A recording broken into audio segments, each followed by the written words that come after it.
Hey friend, I'm Megan Berquist, and I'm a small-town teacher who found that I wanted to live more sustainably in 2016. There weren't many sustainable alternatives in my area, so I founded Stella and Sol Sustainables to remedy that. If Google and Pinterest University have left you overwhelmed and unsure of where to go or what to do, you've come to the right place. I'm passionate about giving you the tips, tricks, and education to help you along your journey towards reducing your waste and maximizing your impact. Join me as I explore home, health, and the environment in pursuit of a balanced eco-life. In this podcast, I share my ups and downs along the zero-waste journey while giving you realistic, actionable steps towards an eco-friendly life that works for you. This is Zero Waste Simplified. Welcome to Zero Waste Simplified, Eco-Friendly Living Broken Down. I'm your host, Megan Berquist, and this week we are talking about how to decide when to invest in zero-waste products, and more importantly, when should you not?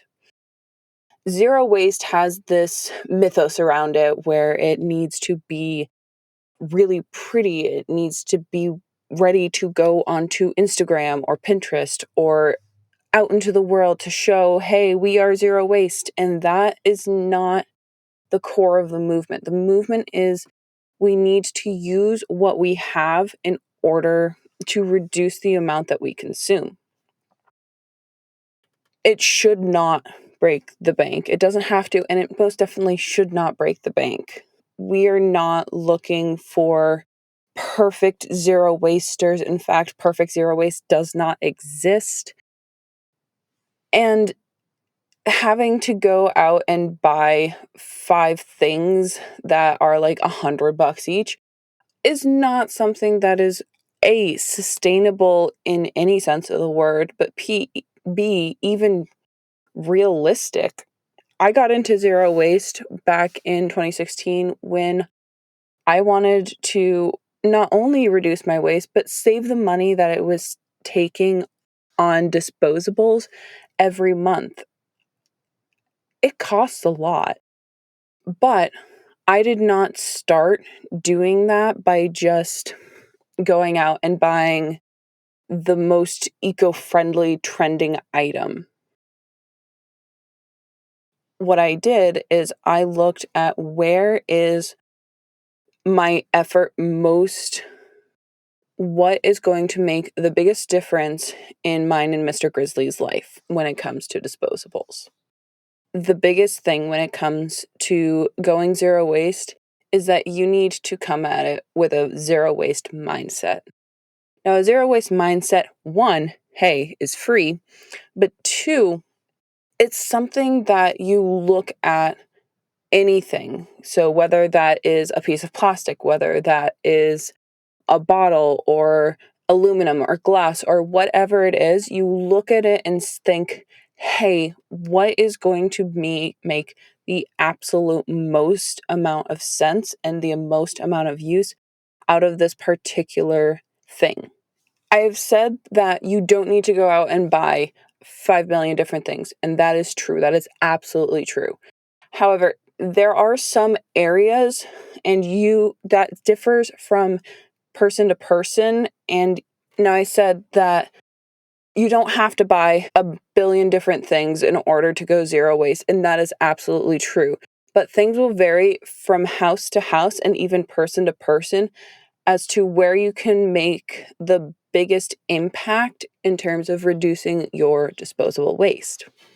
But how do you figure out where to invest your money and where to invest your time? The first thing that I would suggest you do is make a list of the top 10 things that you'd like for your eco-friendly life. Now, this isn't just, hey, I'm going to think about this abstractly and never put any of this into action. No, I want you to go and actually physically write down or type out or wherever, but put it down so that you see what are the top 10 things that you'd like for your eco-friendly life that would make things easier for you. Once you have those 10 down, I want you to order from 1 to 10 what you think that you need the most. Now, once you have that done, I want you to set that aside for a moment and we're going to talk about trash audits. Now, this is something that you may have heard of if you've been in the space for a while, or you may have even done one. For those who don't know, a trash audit is literally what it sounds like. You are going in and looking at the stuff that you are throwing away that is not only literally throwing in the trash can, but also what are you putting in the compost? What are you putting in the recycling? What are you throwing away the most of? Because this is going to dictate where you might want to focus your energies. Now, why do a trash audit? It seems real gross. You don't want to go digging through your trash, especially if you aren't able to compost. That requires digging through some maybe not so great food. That's fine. You don't have to do the trash that you have already created. We have an alternative option. But the reason why we want to do a trash audit is because knowing is half the battle. The same reason why when you're trying to figure out how to budget and what you're actually spending your money on, you write down all of your expenses. Writing down all of the things that you're throwing away makes it a lot easier to be aware of where those money sucks or those waste sucks are coming in your life. Now there are a couple of different ways that you can do your audit.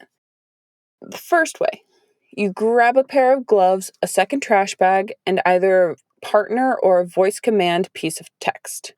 So you're going to go through all of your trash. That means the bathroom, the living room, the dining room, the kitchen, bedroom, all of these things. You're going to go through all of the trashes, and you are going to figure out what you are throwing away. You are going to list out all of the things you are seeing. If you see something being thrown away multiple times, put a check mark next to it. You are going to start seeing patterns in the trash. If you are less than inclined to go digging through the trash, and that is a-okay, instead, grab a notebook, grab a note on your phone, whatever is most convenient for you, and every time that you go through and go to throw something away, mark it down. Now, this takes a little bit more mental energy to remember to do all of this. And I know it's really, really tempting to just be like, oh, well, I'll throw this away in the work bin so that I don't have to worry about writing it down. No, I want everywhere that you are throwing stuff away to write that down, because we want to get an honest look at what we are doing and what we are producing in order to have a solid view of how to move forward. So, is it food waste? Is it cotton rounds? Is it wrapping from new purchases, packaging that their new purchases come with? Once you have all of this done, now you're going to make changes to reduce the trash that you found. This is where the list that you made earlier comes in. Is it something that is the same? Are the things that you thought that you had the most issue with the same things that are bearing out in your trash audit? Are those the same? If not, then that might be something that you need to reconsider in terms of reprioritizing what you want to reduce. So, for example, when I did my first trash and recycling audit, I was going through a ton of individual single serve yogurt cups. I love Greek yogurt. It is creamy, it's rich in probiotics, it's just fantastic and a great snack. But when I was going through 2 to 3 packs a week of those little so I was going through like 10 to 12 little individual yogurt cups every week, that adds up a lot. So I made the commitment to go over to the bigger container so I could separate that out. I'd get the bigger container. It was a little less expensive, and I shifted over to a large container of yogurt instead of the single serves. Then I could separate them out into smaller containers. I'd still get my yogurt fix, but I wasn't creating as much plastic as I was before that. Now, if this is something that you really loved and did, like this was part of your routine every single day, every morning you had yogurt with insert mix in here. You could even start making your own yogurt. That is something that is common. You could buy a yogurt maker yourself, you could DIY it. And that is a way to bypass the plastic altogether, especially if you're using milk from a local source that's done in glass. Now, other thing that you need to do before you really sit down and determine what is our next sustainable buy is you need to do a product audit. Now, I started my zero waste journey back in 2016, and I didn't really make a huge commitment to it until after Mr. Grizzly and I had moved into our house in 2017. Over that time, I accumulated a lot of hair care products. I was 100% the person who would go into Walmart in the after Christmas sale when they had their jumbo containers of shampoo and conditioner for half off, and I was getting all of that for $5. I was like, sign me up. I will get this and this and this and so much. So while I definitely wanted to switch over to a hair care product earlier than I currently am, I am just now 3.5 to 4 years later, just getting through the end of my unsustainable shampoo and conditioner. And I'm very close to being out of my body wash. So now I can make those sustainable swaps. So what is it for you? Is it your makeup? Is it your containers for your food? Is it your lunchbox? Is it your in whatever it is? You are looking for what do you already have to use up before you go and make those sustainable swaps. Because the most sustainable thing is the thing you already have. This is really, really important because it is so easy to fall into the trap when you're trying to go zero waste to looking at what people who are much further along their journey are doing and be like, okay, in order to be like that, I need to buy X, Y, and Z. And that's just not true. What are the things that you can repurpose? What can we reuse? Can you cut your things up in order to extend the life of that? I used to, before I switched to toothbrush or toothpaste bites, I collected all of the tubes that I had in a little container, and one day I just sat down, cut them open, and scraped all of the toothpaste out of those tubes. And it lasted me another 3 months because it's impossible to get everything out if you don't just open it up and go for it. Now, once you have all of these done, you have your ideal list of products that you would like to get, your trash audit is done, and your audit of what products you already have done. Then you are ready to make your actual list of where are you going to invest.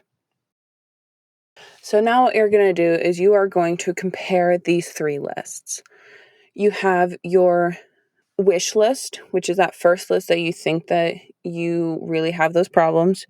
You are going to look at your trash audit, and you are going to look at your product audit. Based on those, what is it that you really need to look into? What is the thing that is most necessary for you to reduce your waste moving forward? I can promise you, it's not likely going to be the glitziest, shiniest thing like a new water bottle or a tiffin or a reusable straw. These are zero waste is not glitz and glam. Zero waste is making do. It is working with what you have.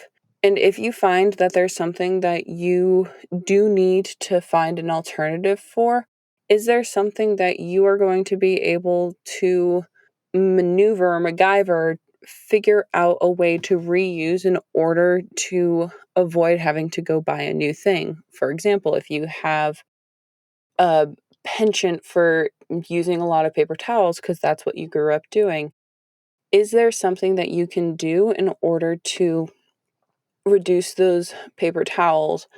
Can you cut up old t-shirts into rags and put those on the counter while putting the paper towels out of reach? It's changing those small habits that's going to lead to long-term change.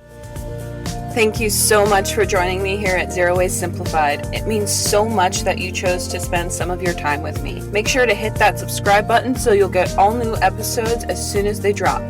You can find all resources and links mentioned in today's episodes at zerowastesimplified.com. Want some more eco-friendly living advice and stories in your life? Follow me on Instagram, Facebook, and Pinterest at Stella and Saul.